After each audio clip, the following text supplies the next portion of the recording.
Hey everyone, my name is Riley and this video is a complete NodeCraft game hosting review. We will be taking a deep dive into NodeCraft, taking a look at the price, the customer service, the customer reviews, and everything else that you need to know when making a decision on whether to use NodeCraft. If you do want to sign up to NodeCraft or any of the other server hosting providers that I mentioned throughout this video, you can do so using my affiliate link in the description. These are affiliate links, so if you do sign up, I will earn a small commission at no extra cost to you, and these links will give you access to the best deals and discounts available. So jumping right in, what I would say about NodeCraft is the servers are super reliable, but it is one of the most expensive options on the entire market of gaming server hosts. As an example, let's open up Minecraft right here, and we can see for an 8GB of RAM server, this is going to be $40 per month. Just to compare this to some of the other options that are out there, if we take this same 8GB of RAM server, which is $40 on NodeCraft, on Shockbyte, this is $31.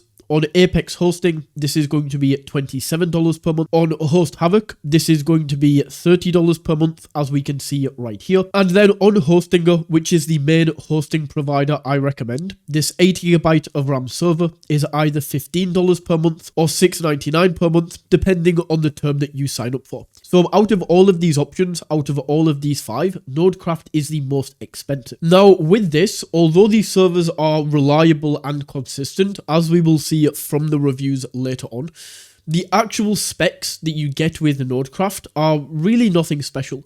As we can see right here, what we are going to get in terms of the CPU is a 3.8 GHz processor. Just comparing this to Shockbyte as an example, as we can see, the minimum that they offer is a 4.4 GHz processor, and this goes up to 5.1. You can essentially pay extra to get towards this top end, but even if you don't pay for extra, it's still a little bit better, 4.4 compared to 3.8 on NodeCraft. The way that Apex do their server specifications is a little bit different.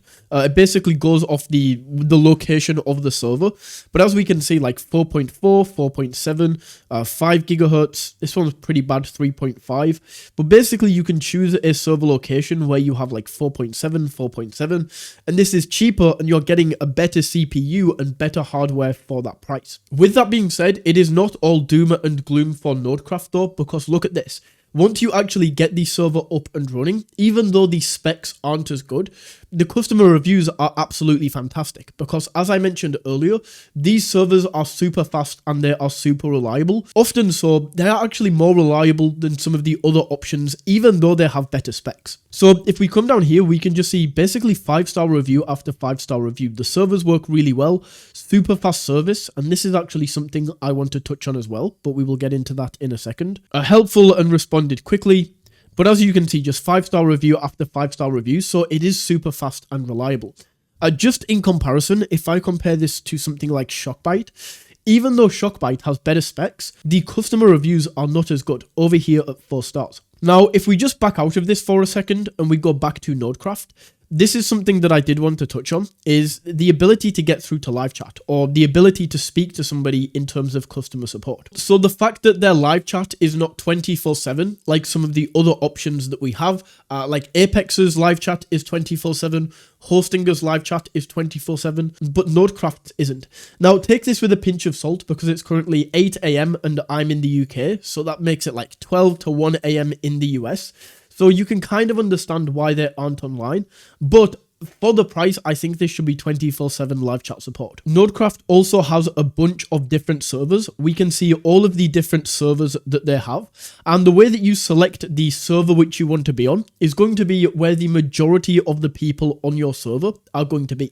So as an example, if I'm in the UK and I'm playing with me and a few friends that are also in the UK, then I would select London as my server location. But if I'm in the UK and the majority of my friends, the people playing on my server, are in, let's say, Florida, then I would go over here and I would choose the Florida server. But overall, this is a very good selection of servers that we can go for, especially in comparison to some of the other hosting providers. In terms of the features that we get with NodeCraft, we can see one-click installer and instant setup. This comes with most hosting providers, and it essentially means that it's super easy and seamless to set up your server. You essentially just log in, put your server live, and then you can join and play. This has unlimited player slots. which, although slots are unlimited, the biggest thing that actually contributes to how many players can play on your server is actually the RAM. It's not the player slots. So for Minecraft, these are some general guidelines of how much RAM you will need for the amount of players that you want on your server.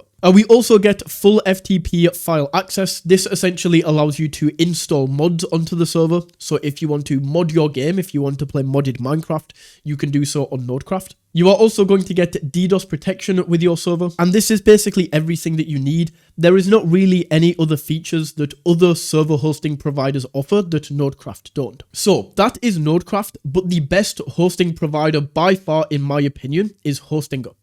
Once again, if you do want to sign up to Hostinger, you can get the best deals and discounts using the links in the description. And these links are what make Hostinger super cheap. As you can see, if we go for this 8GB of RAM server right here, this is either $15 to $20 per month if we pay monthly, or it is $6.99 per month if we pay for 2 years upfront. So if I click into choose a plan to show you this, basically with the monthly option, which is still far cheaper than NodeCraft, I mean, we were paying $40 per month for the same 8GB of RAM server. With Hostinger, this is $16 for the first month and then $20 every month after that. But if we go to the 12 months and we pay for a year upfront, as you can see, the average price is $7.50 per month. So we can host the entire server for 1 year for under $100. Remember, on NodeCraft, this was $40 per month, but we can host this for an entire year and pay upfront for under $100. What this basically means right here is at the end of the 1 year, so we pay for the 1 year upfront. When that expires at the start of next year, at the start of 2026, then it's going to go back to monthly at $16 per month. We can also pay for 2 years upfront and get an even better deal, as you can see, an average of $7 per month. And the renewal price, when we do go to paying month by month, is also going to be a little bit cheaper at $15 per month. Once again, with Hostinger, you can install all of the mods that you need to. You also get a DDoS protection with all of these servers right here. And we have a bunch of different server locations that we can connect to and we can play on. So that is my review for NodeCraft. Overall, it's very expensive for what it is, and especially the server specifications that you get. But with that being said, once you do have your server up and running, it is super fast and reliable. But just in terms of the price and the specifications, the best server host that I would recommend is Hostinger. So if you did enjoy this video, don't forget to smash that like button and tap that subscribe button. And until next time, take it easy.